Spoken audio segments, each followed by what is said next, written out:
dan serta puji serta salam kita panjatkan kemampuan Nabi besar Muhammad Shallallahu Alaihi Wasallam serta sahabat dan kerabatnya beliau. Terima kasih ibu-ibu semua yang telah menyempatkan waktunya untuk berkumpul di TK Negeri Meranti ini. Terima kasih sudah tidak mau datang kembali berkumpul lagi di saya mau menyampaikan tentang diseminasi aksi nyata calon guru penggerak angkatan 11 pada hari ini. Yang saya hormati kepada kepala sekolah TK Meranti serta dewan guru semuanya. Terima kasih sekali lagi ya ibu-ibu waktunya sudah disempatkan. Biar Allah yang membalasnya ya. Baiklah, saya akan lanjutkan apa itu diseminasi aksi nyata saya.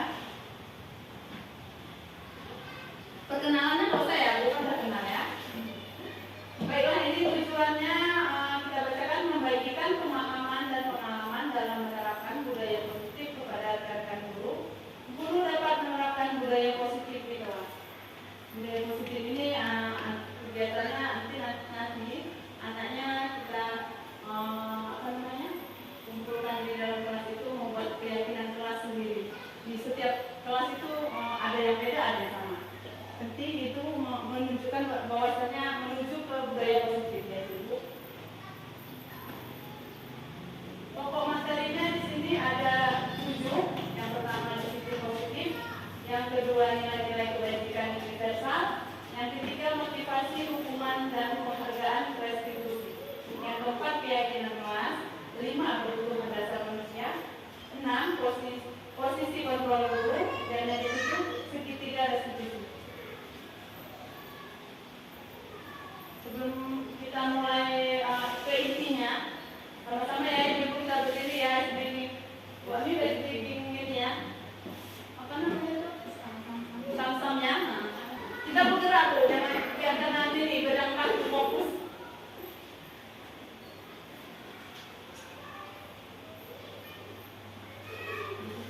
saya di situ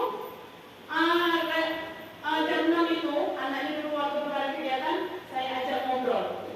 Kalau bapaknya udah pulang kerja, kami ajak ngobrol walaupun sebentar, pas 10 menit atau 15 menit. Ngobrol itu membuat anak itu bisa lebih cakap, lebih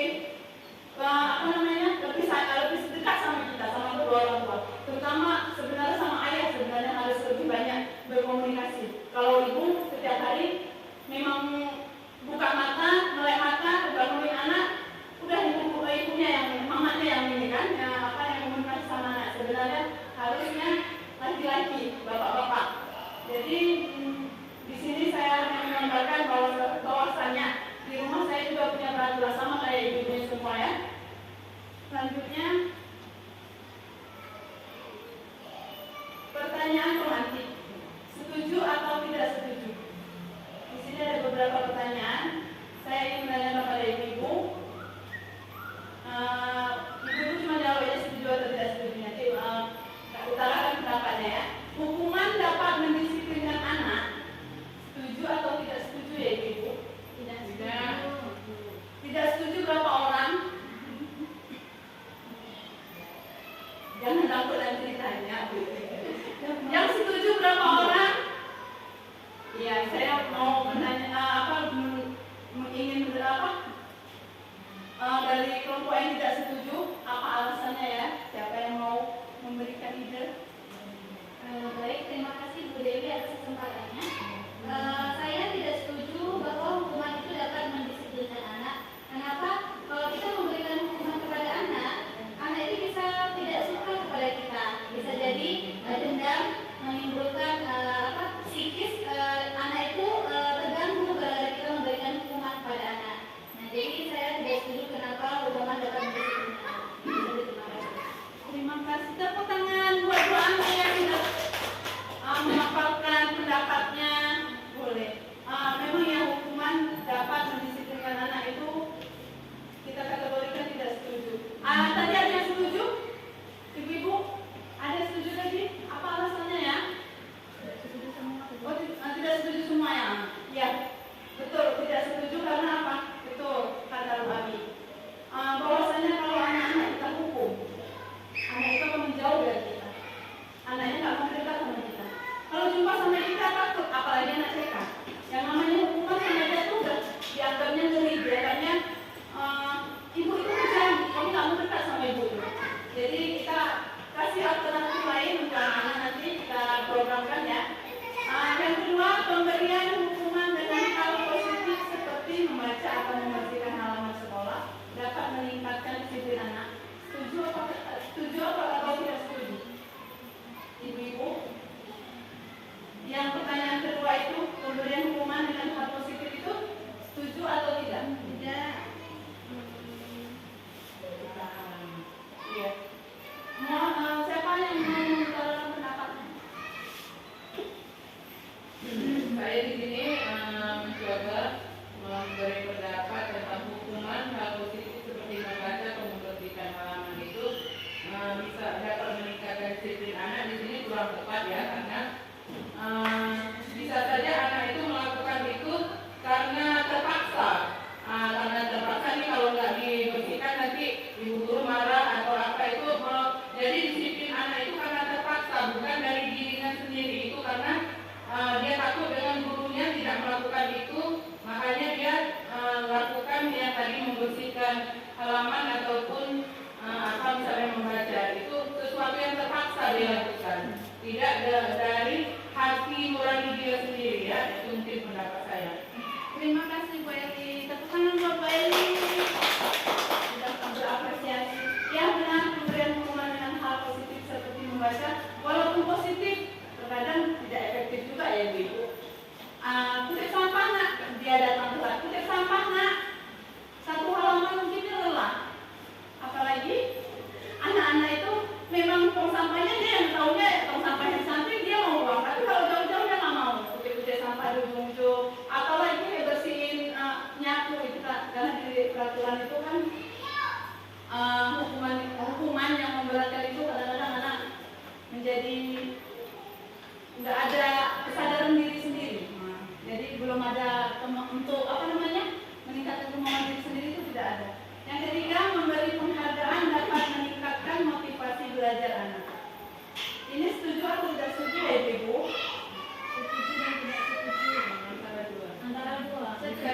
kan ya. Iya, betul. Kita minta pendapat dari Bu Yuli ya. Kita dengarkan dari Bu Yuli. Bismillahirrahmanirrahim. Assalamualaikum warahmatullahi wabarakatuh. Waalaikumsalam warahmatullahi wabarakatuh. Menurut saya ada dua kemungkinan memberikan penghargaan dapat meningkatkan motivasi belajar anak. Jadi menurut saya boleh dan tidak.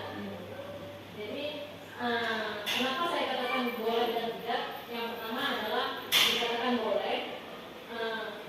Pada saat anak saya mulai habis menghafal 20 berhasil melakukan juz kata 29 dan 28, saya memberikan reward berupa hadiah, berupa mainan yang dia inginkan, yang dia idamkan.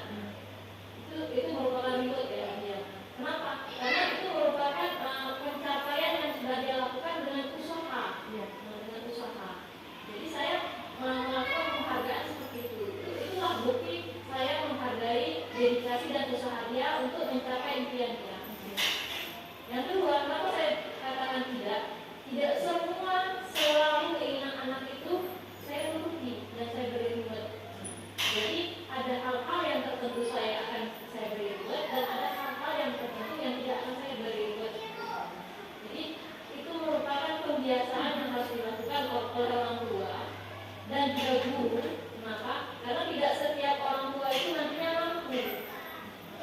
Ada kalanya kita hari ini mampu, ada kalanya esok kita tidak mampu. Jadi kita juga harus memberikan pengertian terhadap anak itu. Itu menurut saya. Terima kasih Bu Yuli. Tepat sekali Bu Yuli. Ya, saya sependapat sama Bu Yuli. Ada suatu saat yang memang bisa kita hadiahkan berupa barang. Ada kegiatan yang memang cukup dengan kata-kata yang enak didengar sama anak, yang membuat motivasi anak itu bangkit. Seperti misalnya dia hari ini seperti dikatakan ya, baru-baru kita masuk ini kan anak-anak belum bisa pegang pensil semuanya. Dengan anak-anak sudah pegang pensil dengan benar aja kita puji, Masya Allah nak, belum bisa pegang pensilnya, betul itu pegang pensilnya. Itu anak besoknya lagi mau datang, dia mau coba lagi, dia menulis dengan huruf atau angka yang lain lagi. Begitu juga dengan mungkin penghargaan yang berupa barang. Kita lihat juga apa ininya, perlombaannya yang diadakan. Apalagi ini masih bulan Agustus ya Ibu. Anak-anak itu, anak TK itu setiap asal bulan Agustus selalu bilang ada, Ibu kami di kampung kami ada perlombaan. Kita pasti berapresiasi. Kenapa anak mau ikut anaknya? Iya Bu, kami mau ikut karena hadiahnya dapat buku, dapat botol minum, dapat otak bekal gitu. Anaknya saja sudah tahu itu apa hadiahnya. Dengan hadiahnya itu dia tunggu nanti bulan Agustus berikutnya. Sebenarnya nanti kalau anaknya itu lama-lama jadi semakin tumbuh besar, itu keinginan itu udah pupus. Karena apa? Dia nggak minat lagi dengan hadiah itu, ya kan? Dia mencari perlombaan yang lain lagi yang memang mendapatkan hadiahnya yang lebih besar lagi. Oke, terima kasih ya pendapat ibu-ibu semua.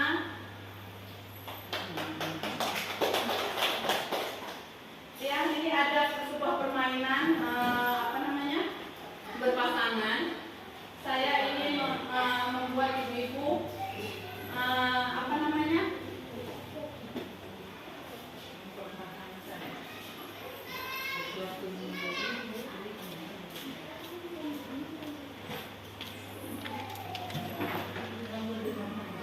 yang mengepalkan tangan, bahwasannya tangan sebelah nanti, kawan di sebelah nanti menuliskan apa keinginan sebenarnya, terus kawan yang di sebelah mencoba untuk meraih genggaman teman tersebut. Suka ibunya mau dengan cara apa biar bisa lepas genggaman teman sebelahnya ya. Ibu tulis di kertas ini satu aja harapan ibu. Nanti ibu yang di sebelah coba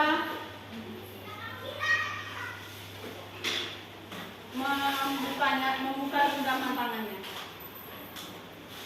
Kalau sudah ditulis, tolong diremas-remas, digenggam, biar teman. Keinginan ibu punya apa tadi? Keinginan yang memang betul-betul sangat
sehingga teman yang di sebelah tidak tahu apa keinginan ibu sebenarnya. Ibu tutup rapat-rapat keinginan ibu, sehingga teman-teman yang di sebelah, tetangga yang di rumah pun tidak tahu apa keinginan ibu sebenarnya. Hanya Allah yang tahu. Yang ketiga adalah kegiatan ini. Sesungguhnya siapa yang memegang kendali atau kontrol untuk membuka atau menutup kepalan tangan kita? Siapa yang kira-kira? Diri kita sendiri. Iya, betul. Diri kita sendiri yang bisa membuka, diri kita sendiri yang bisa memberi peluang untuk orang lain. Itu dari keyakinan diri kita sendiri. Oke, selanjutnya masuk ke disiplin positif. Disiplin, kata disiplin berasal dari bahasa Latin yang artinya disiplina, yang artinya belajar. Kata disiplin juga berasal dari akar kata yang sama dengan disciple atau murid atau pengikut. Yang kedua, untuk menjadi seorang murid atau pengikut, seseorang harus paham betul alasan mengapa mereka mengikuti suatu aliran atau ajaran tertentu. Sehingga motivasi yang terbangun adalah motivasi intrinsik bukan ekstrinsik. Motivasi disiplin ini, motivasi intrinsik itu dari dalamnya, dari diri sendiri ya Ibu. Kalau bukan ekstrinsik ini berarti disiplinnya pengaruh dapat pengaruh dari luar ya. Disiplin positif adalah pendekatan disiplin yang mengajarkan tanggung jawab kepada anak dan mengembangkan kesadaran diri berdasarkan nilai-nilai kebaikan. Dapat membuat murid memahami dan menyadari tentang pentingnya disiplin yang berasal dari diri anak atau motivasi intrinsik tanpa ada paksaan, takut dengan hukuman atau konsekuensi atau mengharapkan imbalan atau penghargaan. Nilai-nilai kebajikan universal adalah nilai-nilai kebajikan yang disepakati bersama, lepas dari suku bangsa, agama, bahasa maupun latar belakangnya. Nilai-nilai kebajikan adalah sifat-sifat positif manusia yang merupakan tujuan mulia yang ingin dicapai setiap individu.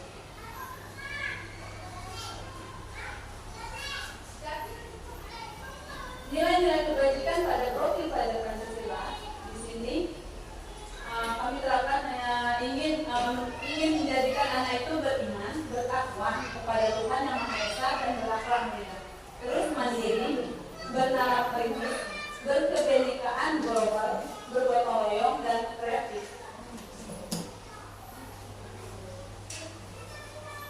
9 pilar karakter atau buku IHF. Ini ada 9 buku yang berjudul, setiap buku masing-masing ada judulnya sendiri.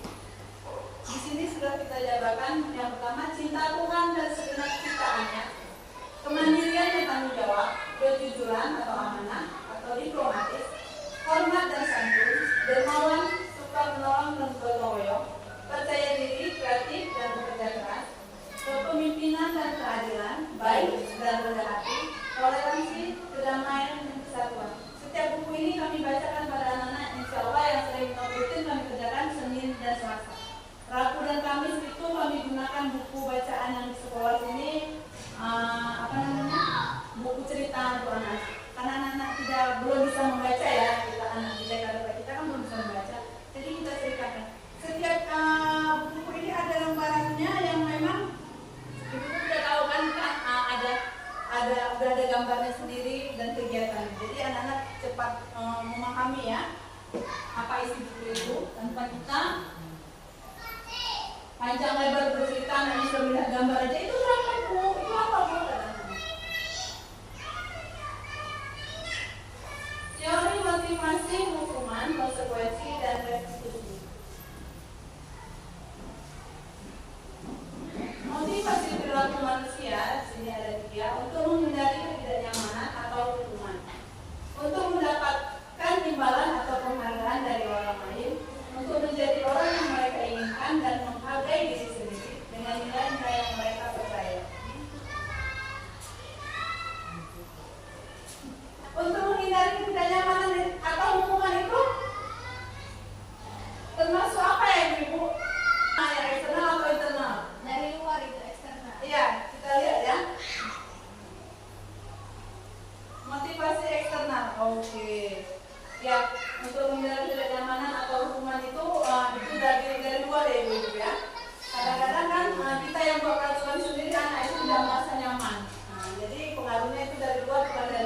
dia sendiri. Selanjutnya untuk mendapatkan imbalan atau penghargaan dari orang lain, itu motivasinya dari mana ya? Dari luar atau dalam? Luar. Kita lihat ya. Iya, sama.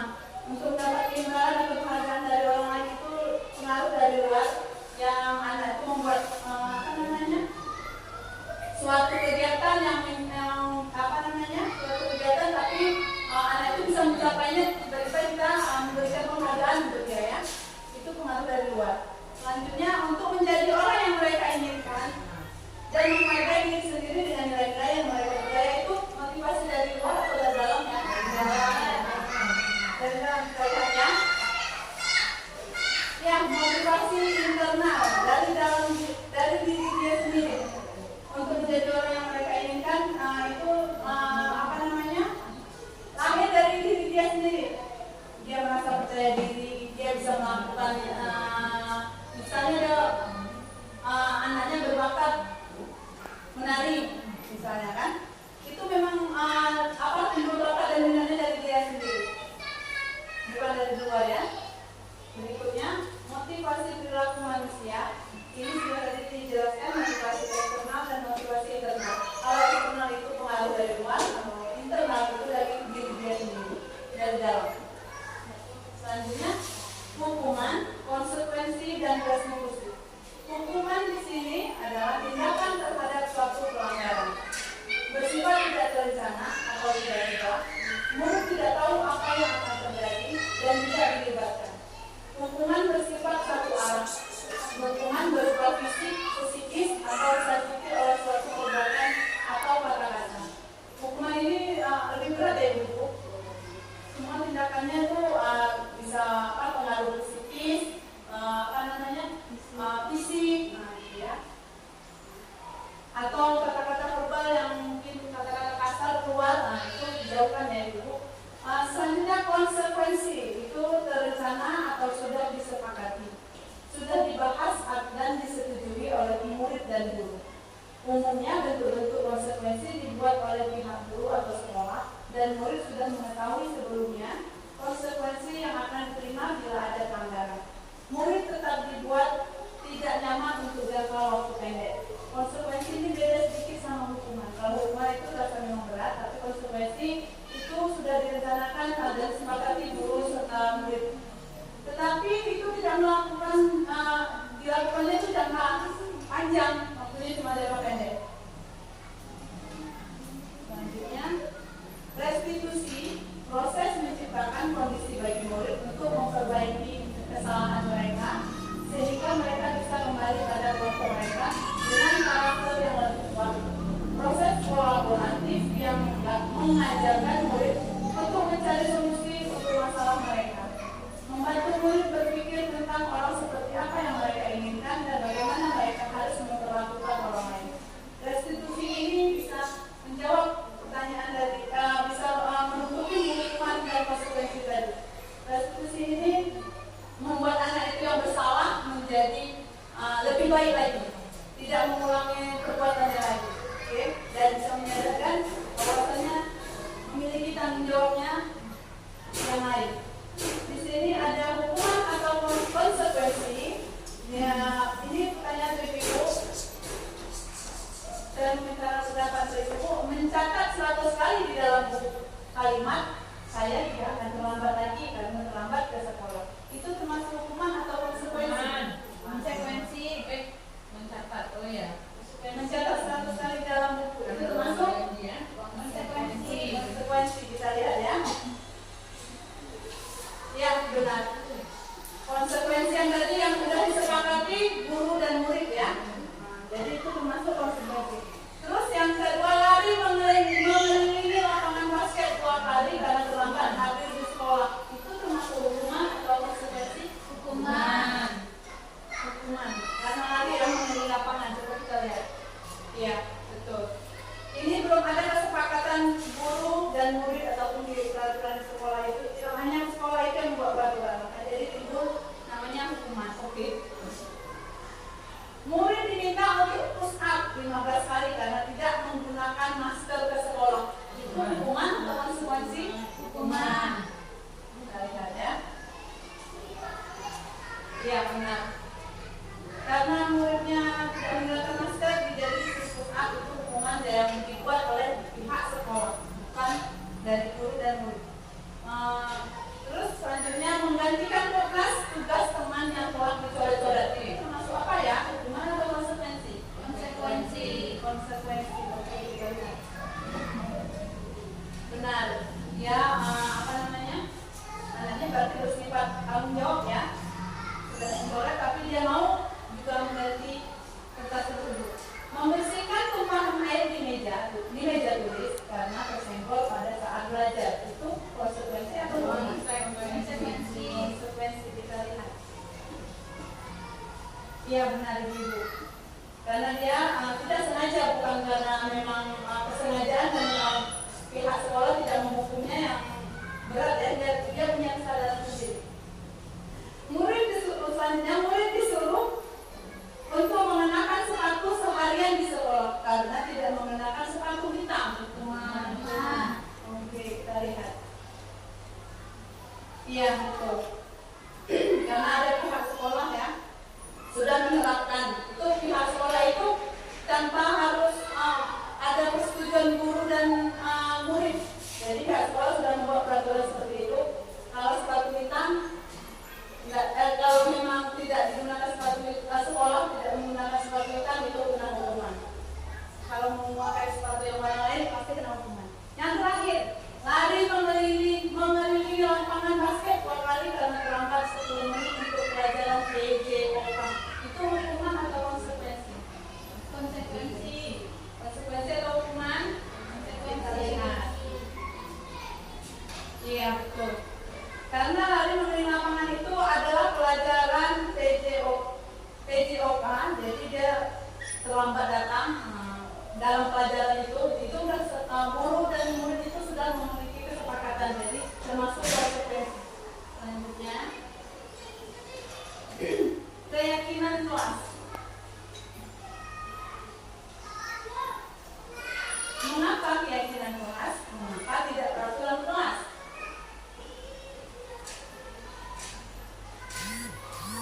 Keyakinan kelas itu dibuat guru berperan membantu murid dalam mencurahkan pendapat tentang peraturan yang perlu disepakati di kelas atau di sekolah.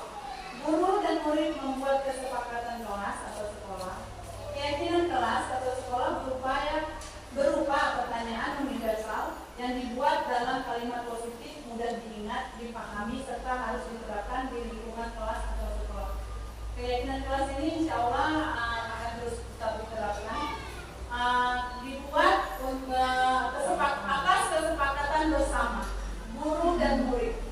Karena kita anak TK, jadi kita punya alternatif lain yang bisa menggunakan gambar pertama kali. Karena anak belum bisa membaca, jadi kita menggunakan gambar dulu. Kita tanya anak-anaknya gambar apa yang timbul dalam idenya. Nanti kita berikan kalimat positif yang mungkin memang anak-anak bisa ingat. Misalnya kita buat sopan santun, hormat sama guru, ataupun tidak datang terlambat ke sekolah, gitu. Itu nanti kita setuju sama anak-anak murid, kita lakukan sama anak murid. Ini yang sudah kita praktekkan keyakinan kelas di sekolah kita. Saya dan murid kelas B2 membuat keyakinan kelas bersama dan kami membuat cap jari kami pada keyakinan kelas tersebut. Kenapa cap jari? Jadi anaknya paham bahwasannya anaknya itu sudah setuju dengan peraturan atau keyakinan kelas yang sudah diterapkan di kelasnya masing-masing. Jadi anaknya bisa tahu kami sudah setuju dengan peraturan ini ya Bu, jadi tidak boleh dilanggar. Biar sekolah itu, biar kelasnya itu terasa nyaman dan enak belajar. Kebutuhan dasar manusia. Kebutuhan dasar manusia. Di sini ada masalah ya Ibu. Ibu Ambar, guru wali kelas 2A di SD Berita Hati, sedang bingung menghadapi ulang satu murid di kelas Sidoni. Beberapa anak di kelas 2A telah datang padanya dan mengeluhkan bahwa seringkali meminta bekal makan siang mereka dengan paksa. Jika Anda menghadapi situasi seperti Ibu Ambar, apa yang akan Anda lakukan? Menurut Anda, kira-kira apa alasan Doni melakukan hal itu?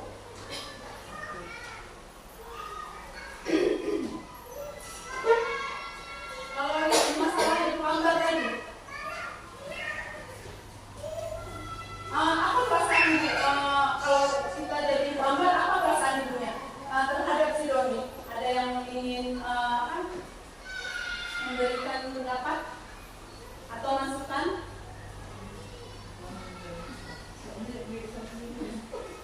Baik, terima kasih Bu Dewi atas kesempatannya.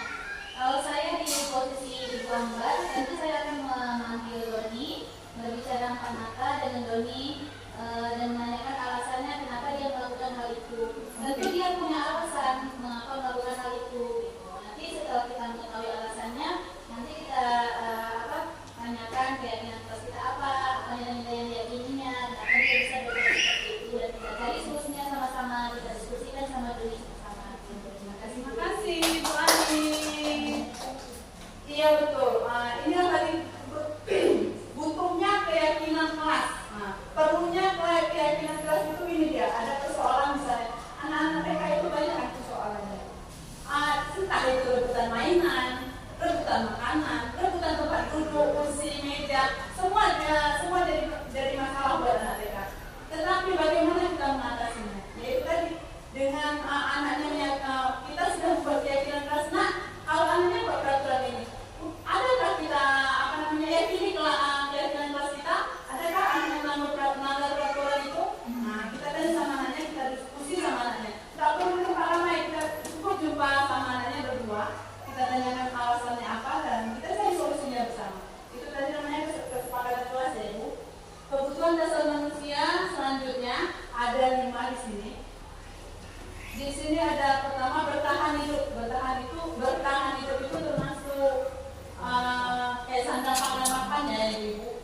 Ada pakaian, terus tempat tinggal, gitu. Kalau kasih sayang dan rasa diterima, dia merasa diperhatikan, dia merasa disayang, itu kasih sayang dan rasa diterima. Kalau penguasaan itu mengharapkan kalau anaknya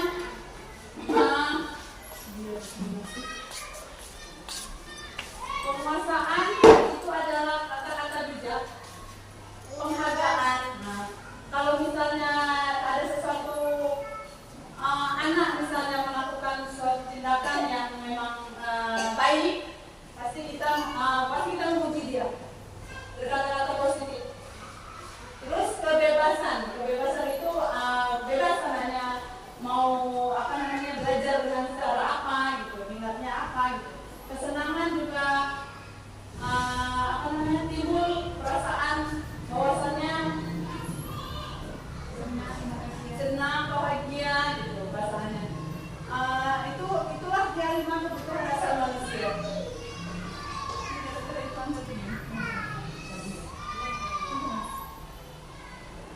Posisi kontrol guru.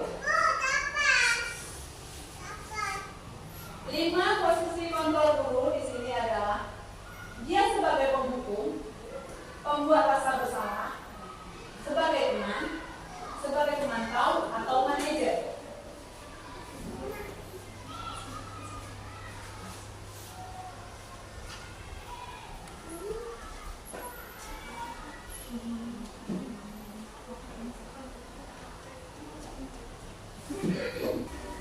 Kita lihat video ini yang disebut sebagai penghukum ya.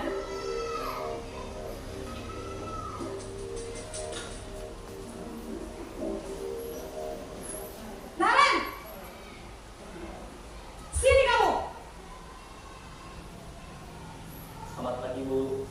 Selalu terlambat. Kamu deh pasti terlambat. Maaf, Bu. Saya... Apa coba? Alasan kamu apa lagi? Kapan sih kamu tidak terlambat? Malas sekali ya kamu jadi anak. Saya... Dasar pemalas. Gak kapok-kapok sih kamu. Sudah berapa kali terlambat? Sana, kamu keliling lapangan basket 2 kali. Kenapa saya harus keliling lapangan basket, Bu? Kenapa? Kamu melawan ibu. Berani-beraninya jawab. Sudah terlambat, masih berani jawab pula. Sekarang, keliling lapangan basket 5 kali sekalian. Biar kapok. Cepat. Pergi sana ke lapangan basket.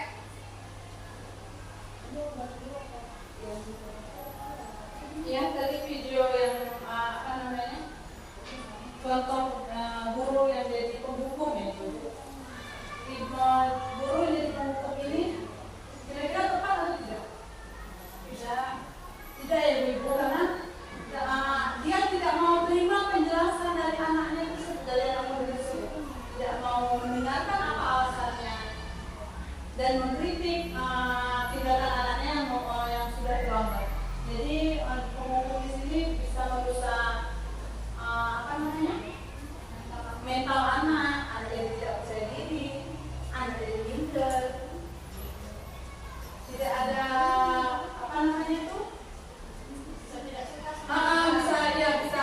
bisa membenci gurunya tersebut karena guru tersebut membuat hikmah yang memang dengan kata-kata yang mengeluarkan kata-kata kasar untuk anaknya, tidak bisa membuat anaknya itu untuk menjelaskan apa alasannya.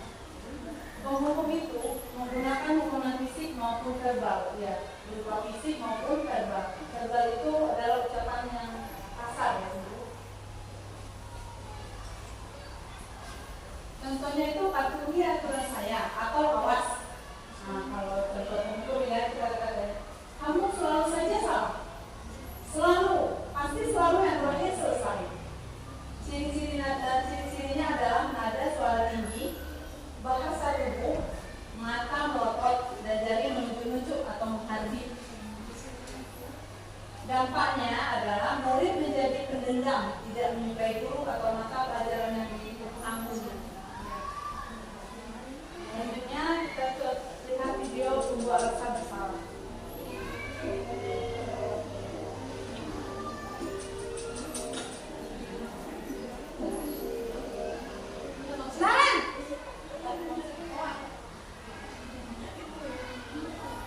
Selamat pagi Bu.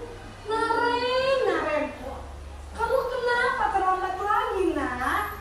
Ya Tuhan, Naren, kamu senang ya bikin ibu susah ya? Kalau kamu terlambat lagi, nanti ibu yang ditegur bapak kepala sekolah, nak. Disangka ibu tidak bisa membina kamu. Duh, gimana ini? Maaf Bu. Gusti Naren, kamu suka ya kalau ibu tegur bapak kepala sekolah? Terus, sekarang ibu harus tulis apa ini di buku absen? Ini kamu sudah sering terlambat loh. Ibu harus apa coba? Maaf Bu. Maaf sekali. Ya sudah, lain kali jangan bikin ibu susah lagi anak ya. Ibu tidak akan kuat lagi kalau kamu begini terus. Bisa jantungan kalau ibu tegur bapak kepala sekolah. Sana cepat ke kelas. Maaf ya Bu. Maaf sekali. Ya, dari membuat rasa bersalah ini ibunya akan menegaskan bahwasanya membuat anak itu menjadi merasa bersalah sendiri tanpa menyadari bahwasanya dia bisa merubah keterlambatan itu tadi tanpa harus membuat anak itu merasa menyesal diri sendiri. Oke, biasanya akan bersuara lebih lembut, menggunakan keheningan yang membuat orang merasa tidak nyaman, bersalah atau rendah diri. Dengan kata-katanya, ibu sangat kecewa sekali dengan kamu. Berapa kali bapak harus memberitahu kamu ya? Gimana coba kalau orang tua kamu tahu kamu dibuat begini? Ciri-cirinya adalah nada suaranya mengeras, halus, sedih, bahasa tubuhnya merapat pada anak dan lesu.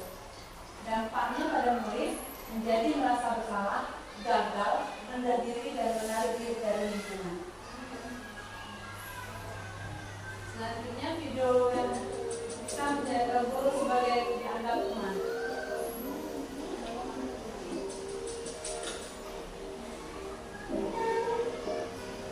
Naren!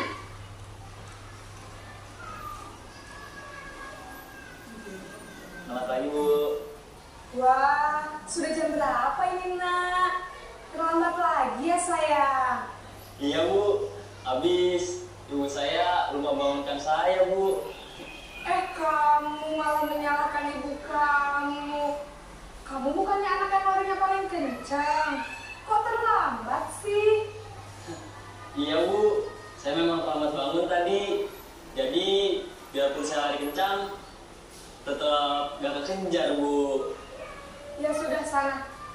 Tapi lain kali larinya lebih kenceng lagi ya, biar gak terlambat lagi. Bikin seneng ibu, demi ibu. Bisa kan? Bisa lah, Bu. Ya sudah, sana masuk kelas. Ibu beresin urusan absen kamu. Kamu ini ada-ada saja.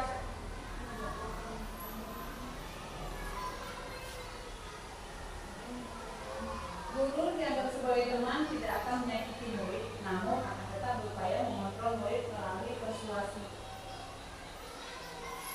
Dengan kata-kata, ayo bantuan demi ibu ya. Ayo, ingat tidak bantuan ibu selama ini. Ya sudah, kali ini tidak apa-apa. Nanti ibu bantu bereskan. Ciri-cirinya nada suara ramah, akrab, dan bercanda. Bahasa tubuh merapat pada murid, mata dan senyum jenaka. Dampaknya, murid akan bergantung pada satu orang. Murid tidak bisa berpikir untuk diri sendiri.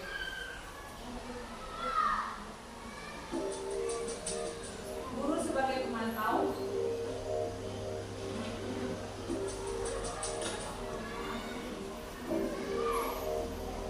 Naren!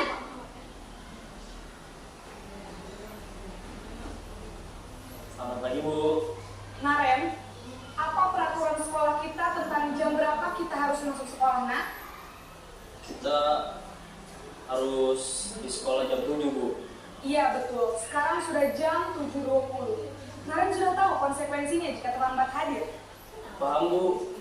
Saya harus tinggal kelas pas jam istirahat selama 20 menit. Iya benar, konsekuensinya demikian. Jadi nanti jam 9.30 pas istirahat, kamu harus tinggal di kelas, kerjakan tugas tambahan untuk ketertinggalan kamu, ya? Baik, Bu. Ya, guru sebagai pemantau di sini itu sudah ada kesepakatan antara murid dan guru, tapi itu tidak juga dibenarkan ya. Posisi pemantau berdasarkan pada peraturan dan konsekuensi. Peraturannya apa? Apa yang telah kamu lakukan? Sanksi atau konsekuensinya apa? Ciri-cirinya nada suara datar, bahasa tubuh yang formal. Dampaknya murid akan menghitung konsekuensi dan hadiah tanpa memahami sepenuhnya nilai kebajikan dan tuju dan tidak sepenuhnya mandiri. Jadi anak itu juga tidak membuat mandiri kalau gurunya sebagai pemantau ya ibu, karena sudah ditolong sama guru. Selanjutnya peran guru sebagai manajer.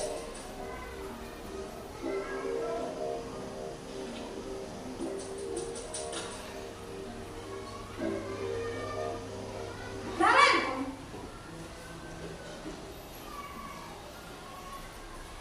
Selamat pagi, Bu. Selamat pagi, Naren. Maaf, Bu. Saya terlambat. Iya, sekolah masuknya jam 7, sekarang sudah jam 7.20. Jadi sekarang bagaimana ini, Naren? Maaf, Bu. Saya lupa setel alarm saya semalam. Baiklah, menurut kamu, keyakinan sekolah yang mana yang perlu kamu tingkatkan? Menghargai diri sendiri dan orang lain mungkin ya, Bu. Setuju. Jadi, apakah Naren meyakini prinsip saling menghormati tersebut? Iya, Bu. Saya meyakininya. Apakah Naren bersedia memperbaiki masalah keterlambatan ini? Bersedia, Bu. Bagaimana kamu akan perbaiki masalah keterlambatan ini? Saya akan coba untuk tidak lupa menyetel alarm saya, Bu. Baik, kalau Naren lupa menyetel alarm di rumah, ada orang yang kira-kira bisa bantu mengingatkan tidak? Ada, Bu. Kakak saya, Kak Emma. Ada lagi selain Kak Emma? Selain Kak Emma, ada ibu saya.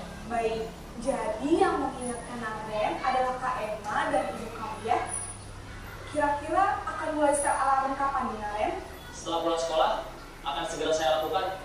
Baik, jadi Naren akan setel alarm untuk bangun besok pagi dan akan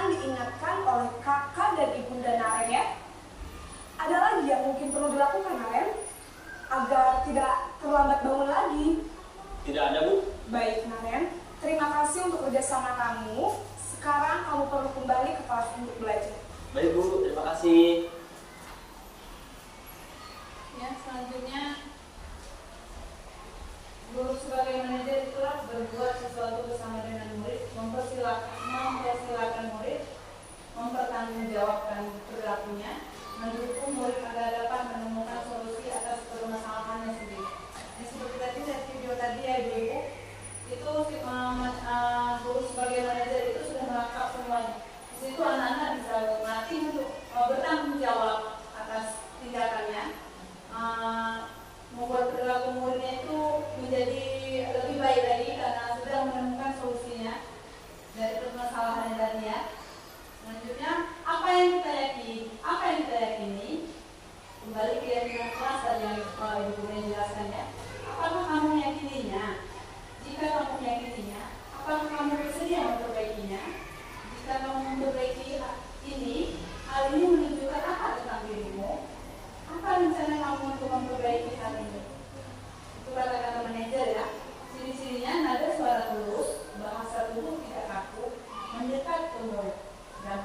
Dampaknya, murid mandiri, percaya diri, bertanggung jawab dan dapat memecahkan masalah. Di sini ada beberapa posisi kontrol guru yang saya ingin membuat pertanyaan pernyataan. Tolong Ibu jawab ya, Ibu bantu jawab. Jawab saja. Saya kecewa sekali dengan kamu. Itu termasuk posisi kontrol yang mana ya Ibu? Membuat merasa bersalah gitu ya. Iya benar. Saya kecewa sekali dengan kamu. Dia jadi merasa bersalah.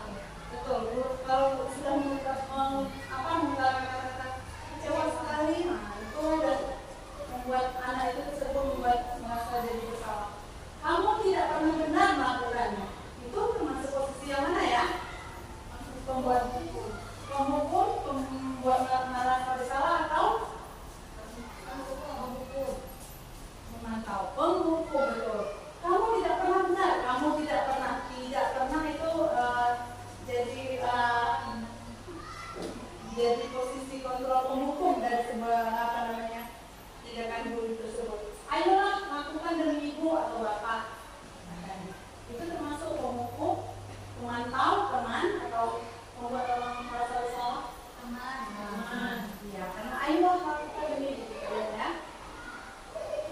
Iya. Apakah kamu mau mendapatkan stiker bintang hari ini? Itu sering kita ucapkan sama anak-anak. Siapa yang mau dapat bintang hari ini? Ayo. Itu jadi sebagai apa ya? Posisi apa ya? Itu betul gampangnya aja. Semua guru gitu. Hari ini siapa yang rajin Ibu kasih bintang. Hari ini siapa yang rajin Ibu kasih pulang duluan. Nah itu dia. Itu kata-kata posisi guru yang di posisi yang mana ini?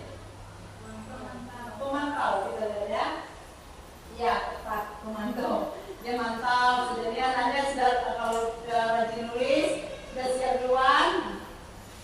Itu yang pas sudah berstiker. Bagaimana kamu bisa menyelesaikan masalah ini? Manajer termasuk apa ya? Manajer. Iya kita lihat ya. Iya manajer karena diucapkan bagaimana mencari solusinya gitu. Kamu selalu yang paling terakhir. Nah itu penghukum, pemantau, manajer, teman atau merasa bersalah. Masuk ke mana ya? Oke kita lihat. Benar. Kamu selalu. Nah itu kalau ucapan selalu atau tidak pernah, nah, itu termasuk penghukum ya. Oke selanjutnya. Segitiga restitusi. Segitiga restitusi adalah proses dialog yang dijalankan oleh guru atau orang tua agar dapat menghasilkan murid yang mandiri dan bertanggung jawab. Kami gunakan restitusi segitiga ini itulah dia tadi untuk guru, murid dan atau juga orang tua kalau diperlukan nanti itu kita membuat keyakinan agar anak itu bisa mandiri dan bertanggung jawab pada diri dia sendiri.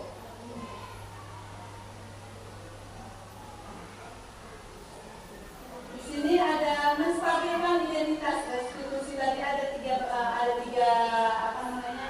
penanganannya. Menstabilkan identitas untuk membuat anak yang merasa gagal karena berbuat salah menjadi positif terhadap dirinya. Jadi kami tanyakan dulu anaknya itu kenapa bisa berbuat seperti itu?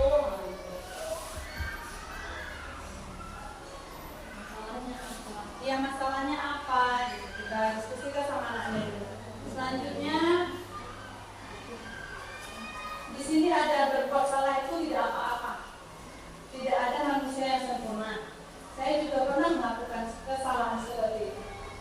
bisa menyelesaikan ini. Bapak Ibu tidak tertarik mencari siapa yang salah, tapi Bapak Ibu ingin mencari solusi dari permasalahan ini. Kamu berhak merasa begitu. Apakah kamu sedang menjadi teman yang baik buat dirimu sendiri? Nah, ini dia kata-kata yang stabil dan efikas. Bahwasanya manusia itu tidak ada yang sempurna. Manusia itu tidak ada yang sempurna, jadi mohon ibu-ibu bisa memahami karakter anak. Validasi tindakan yang salah di sini membantu murid mengenali kebutuhan dasar yang ingin dipenuhinya ketika melakukan kesalahan itu. Padahal kamu bisa melakukan yang lebih baik dari ini ya. Kamu pasti punya alasan mengapa melakukan hal itu. Kamu patut bangga pada dirimu sendiri karena kamu telah melindungi sesuatu yang penting buatmu. Kamu boleh mempertahankan sikap itu, tapi kamu harus menampakkan sikap yang baik. Selanjutnya, yang ketiga, menanyakan keyakinan. Anak melihat kesalahannya dihubungkan dengan norma sosial dan nilai-nilai yang mendasari manusia berinteraksi dengan orang lain. Apa yang kita percaya sebagai keluarga atau kelas? Apa nilai-nilai yang harus kita sepakati? Seperti apa gambaran sebuah kelas yang ideal bagi kamu? Kamu ingin menjadi orang seperti apa? Ini pertanyaan yang menanyakan keyakinan yang akan kita buat. Restitusinya kita lihat ya dulu.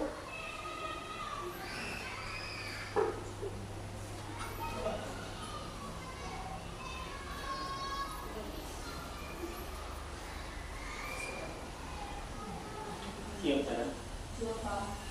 Sudah lama nggak ketemu Sarah? Kenapa hari ini ada dikit? Kesel Pak, kesel banget. Masa aku dikatain tukang fitnah Pak? Ya aku marah lah.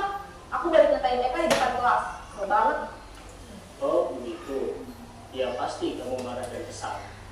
Bapak juga akan marah apabila ada yang menuduh Bapak seperti itu. Kemudian pada saat itu kamu mau melakukan apa? Ya saya langsung ngatain Eka lah Pak. Kesel banget. Saya bentak-bentak dia di depan teman-teman lain. Oh begitu. Pasti kamu melakukan seperti itu karena suatu alasan tertentu kan? Iyalah, masa saya diam saja Pak? Ya saya bela diri lah. Masa saya dituduh tukang fitnah? Ya wajar lah. Mempertahankan harga diri itu sesuatu yang penting buat kamu. Beruntung kamu tidak bertindak lebih gegabah lagi. Hanya membentak-bentak. Iya Pak. Untung saya masih bersabar dan hanya membentak saja. Sudah gemes padahal. Saya pasti bela diri lah. Ya pasti ya. Tapi kamu memilih untuk tetap bertahan dan bersabar. Kamu memilih untuk tidak berbuat lebih parah lagi kan? Nah, sekarang coba kita lihat lagi tindakan kamu yang bentak-bentak Eka di kelas. Tindakan kamu itu kira-kira sesuai dengan keyakinan kelas atau prinsip kamu tidak? Enggak lah Pak. Capek Pak jadi pemarah. Jadi keyakinan atau prinsip mana yang kurang sesuai dengan keinginan kamu? Ya, saya sebenarnya sangat menghargai orang lain. Mungkin saat itu saya menjadi emosi, jadi tidak menunjukkan sikap itu. Kamu meyakini tidak? Menghargai orang lain itu penting buat kamu. Yakinlah Pak. Iya, setuju. Kita harus saling menghargai. Namun, ada juga keyakinan yang kita sepakati yang perlu kita jalankan apabila kita sedang marah, bukan? Ya, saya bisa lebih proaktif, mulai dengan diri sendiri. Saya bisa jadi lebih sabar, dan juga untuk berpikir mau apa selanjutnya. Kira-kira kamu bersedia memperbaiki masalah ini tidak? Sedia Pak. Kalau kamu memperbaiki masalah ini, kamu akan menjadi orang seperti apa? Saya akan menjadi orang yang bertanggung jawab kali ya Pak. Dan yang proaktif. Iya. Menurut kamu, bagaimana rasanya menjadi orang seperti itu? Ya nyaman lah, bangga bisa bersabar dan menahan diri. Baiklah kalau begitu. Yuk kita pikirkan bagaimana memperbaiki masalah ini.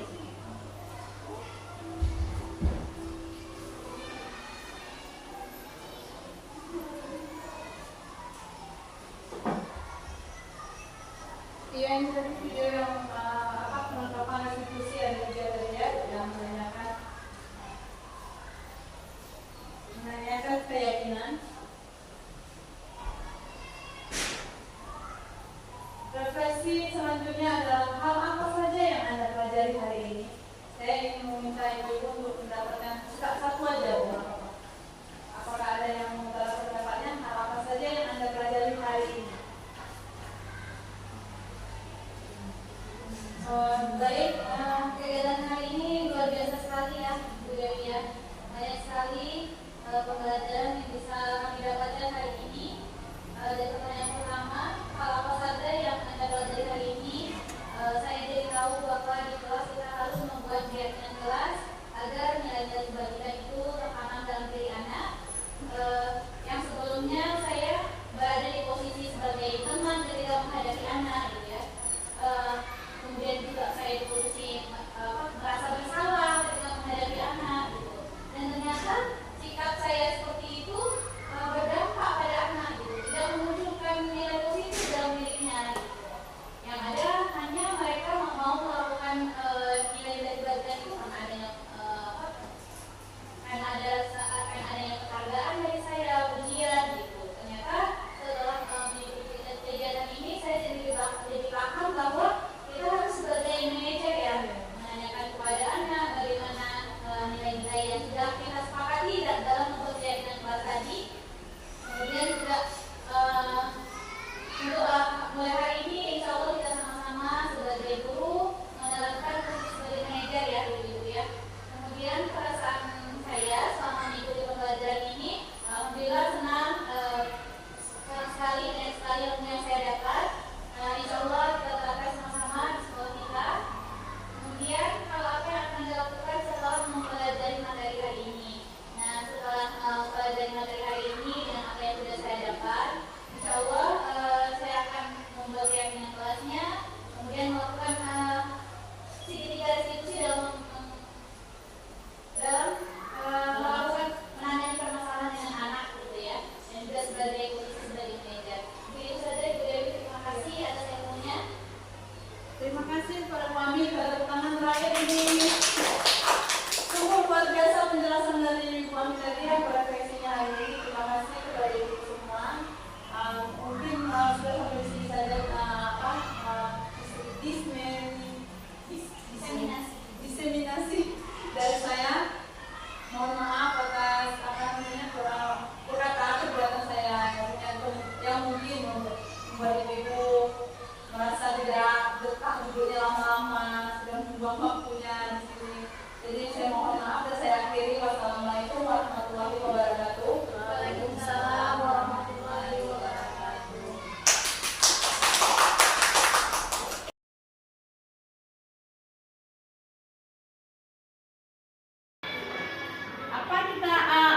Pembelajarannya apa ya hari ini? Tentang apa ya? Ibu mau buat anaknya untuk biar kelasnya nyaman. Jadi kita punya kesepakatan namanya keyakinan kelas. Apa namanya, Nak? Keyakinan. Iya. Biar apa tuh keyakinan kelas dibuat di kelas kita? Biar apa kelas kita? Terus? Biar bersih. Biar apa lagi? Biar aman. Apa lagi?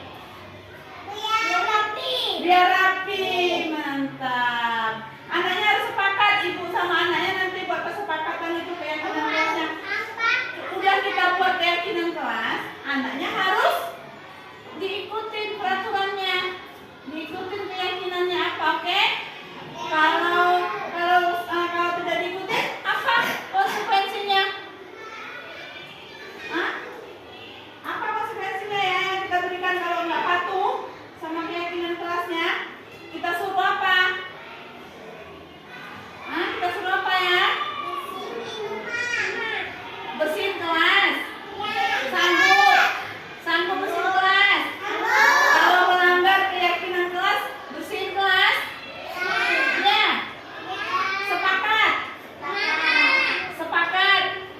Oke. Kita buat apa yang pertama keyakinan kelas kita?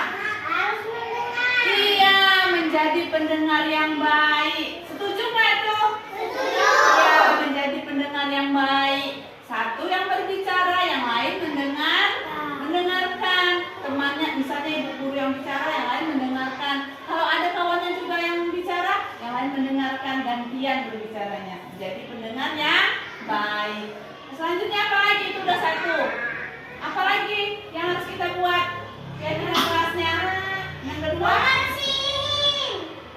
menjaga kebersihan. Ya, menjaga kebersihan. Perlu nggak kita jaga kebersihan? Perlu. Mau nggak kita belajar di tempat yang kotor? Mau belajar kita di tempat yang kotor? Nah, sepakat ya, menjaga kebersihan kelas kita ya. Menjaga kebersihan kelas di sekolah, semua di sekolah. Apa namanya?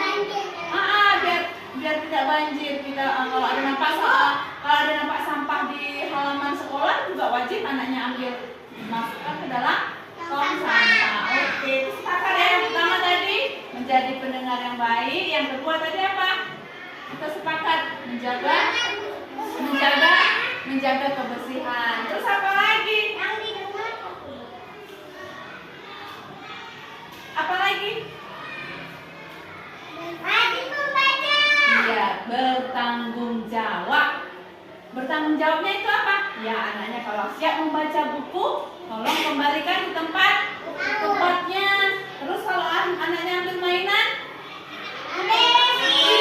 dikembalikan lagi. Sepakat ya?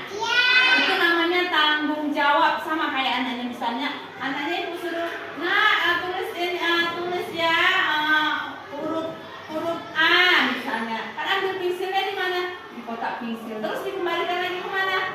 Tempat pensilnya. Itu namanya tanggung jawab. Sepakat? Yang ketiga itu tanggung jawab. Ya, oke. Yang keempat apa? Yang keempat apa kita buat? Yang keempat bicaranya boleh, bicaranya yang santun. Bicaranya yang santun, yang sopan, bicaranya yang baik. Betul? Mau kan? Bisa kan? Bicaranya yang baik-baik. Yang keempat itu. Yang pertama tadi pendengar yang baik. Yang kedua menjaga kebersihan. Yang ketiga bertanggung jawab. Yang keempat bicaranya santun atau sopan atau yang baik-baik. Bicaranya nggak boleh yang saling menyayangi. Yang kelima apa nak? Saling menyayangi sama siapa? Sama siapa aja, sama teman, sama ibu guru, Nabi kita, Nabi Muhammad SAW. Iya. Kalau sayang sama Allah apa bentuknya?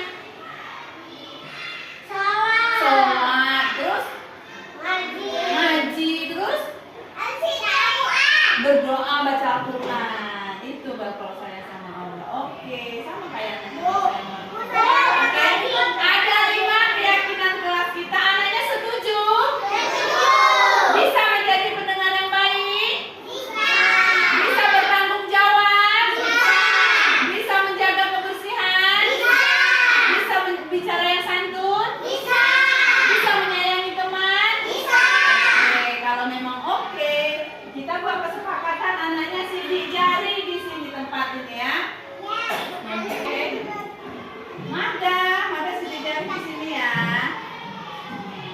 Sidik jarinya di sini ya. Sepakat ya anak ya? Iya. Ambil kursinya lah. Iya. Sambil kita buat kesepakatan sidik jari. Kalau anaknya sudah tulis ya. Ini Mada. Sabil.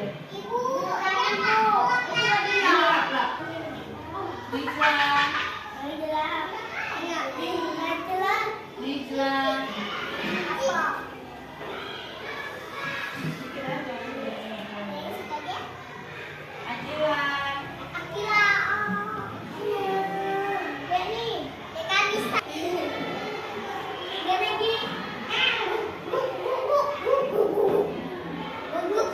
Sekarang ibu guru ya, buat sama juga kayak anaknya. Ya. Oke.